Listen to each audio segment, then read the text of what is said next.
تو کتابوں میں جو ریفرنس لکھے ہوئے ہوتے ہیں وہ بعض مرتبہ جلدوں والی کتابیں ہوتی ہیں تو وہ جلدوں کے ساتھ لکھے ہوئے ہوتے ہیں. میں آپ کو اسی کورس کے دوران احادیث کا صحیح اور درست ریفرنس نمبر مختلف ویب سائٹس اور مختلف حدیث کی موبائل اپلیکیشنز کے ذریعے ڈھونڈنا سکھاؤں گا. حضرت ابو سعید بن معلہ رضی اللہ تعالیٰ عنہ فرماتے ہیں کہ میں نماز پڑھ رہا تھا تو مجھے نبی کریم صلی اللہ تعالیٰ علیہ وآلہ وسلم نے بلایا، لیکن میں نے جواب نہیں دیا. تو جب نماز سے فارغ ہو کر میں بارگاہ رسالت صلی اللہ تعالیٰ علیہ وسلم میں حاضر ہوا تو میں نے عرض کی کہ یا رسول اللہ صلی اللہ تعالیٰ علیہ وسلم آپ بلا رہے تھے، میں تو نماز پڑھ رہا تھا. تو حضرت محمد صلی اللہ تعالیٰ علیہ وسلم نے ارشاد فرمایا کہ کیا اللہ تعالیٰ نے یہ نہیں فرمایا استجیبوا للہ وللرسول اذا دعاکم؟ استجیبوا، اس میں للہ کے ساتھ وللرسول بھی ہے، کہ یہ نہیں فرمایا کہ اللہ اور اس کے رسول کی بارگاہ میں حاضر ہو جاؤ جب وہ تمہیں بلائیں. یہ سورۃ الانفال کی آیت نمبر 24 ہے، اس کو نکال کے پڑھیے گا. پھر حضور اکرم صلی اللہ تعالیٰ علیہ وسلم نے ان صحابی سے یہ ارشاد فرمایا کہ کیا میں تمہیں تمہارے مسجد سے نکلنے سے پہلے قرآن کریم کی سب سے عظیم صورت نہ سکھاؤں؟ پھر آپ صلی اللہ تعالی وسلم، صحابی فرماتے ہیں حضرت ابو سعید بن معلہ فرماتے ہیں کہ پھر آپ صلی اللہ تعالیٰ علیہ وسلم نے میرا ہاتھ پکڑ لیا، اور جب ہم نے نکلنے کا ارادہ کیا تو میں نے عرض کی کہ یا رسول اللہ صلی اللہ تعالی وسلم، آپ نے فرمایا تھا کہ میں ضرور تمہیں قرآن مجید کی سب سے عظیم صورت سکھاؤں گا. تو حضور صلی اللہ تعالیٰ علیہ وسلم نے ارشاد فرمایا ہے کہ وہ صورت سورۃ الفاتحہ الحمد للہ رب العالمین ہے. یہی سبع مثانی، سبع مانے 7، اور قرآن عظیم ہے جو مجھے عطا فرمائی گئی. فرمایا قرآن عظیم ہے پوری صورت کو.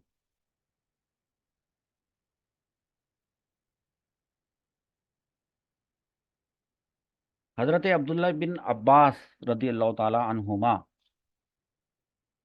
عنہما کیوں کہا جاتا ہے یہ بھی سمجھ لیں کہ رضی اللہ تعالی، رضی اللہ کا مطلب ہوتا ہے کہ راضی ہوا اللہ، رضی اللہ، راضی ہوا اللہ. اور اسی کیونکہ فعل ماضی کا صیغہ ہے، دعا کے لیے بھی استعمال کیا جاتا ہے، تو دعا بنے گی کہ راضی ہو اللہ. انہو، انہو جو ہو ضمیر ہوتی ہے اس کا مطلب ہوتا ہے اس سے، وہ ایک مرد سے. تو ایک صحابی کا اگر نام لیتے ہیں تو کہا جائے گا انہو، ہو کہا جائے گا.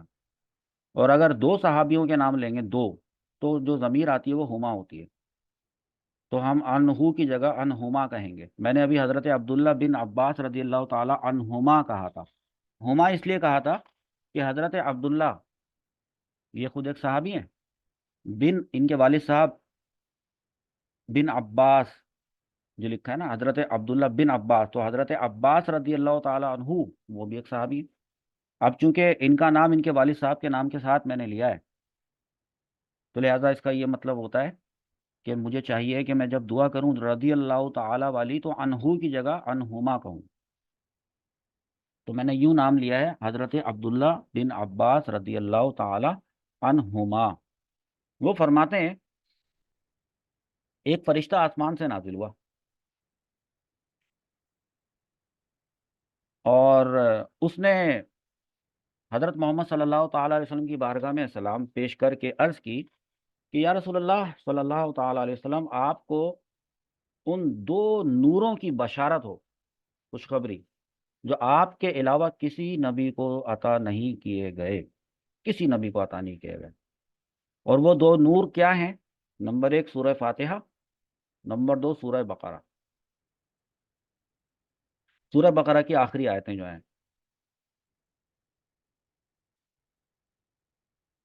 حضرت عبداللہ ابن عباس رضی اللہ تعالی عنہما کی جو یہ حدیث ہے یہ مسلم، صحیح مسلم میں آپ کو ملے گی.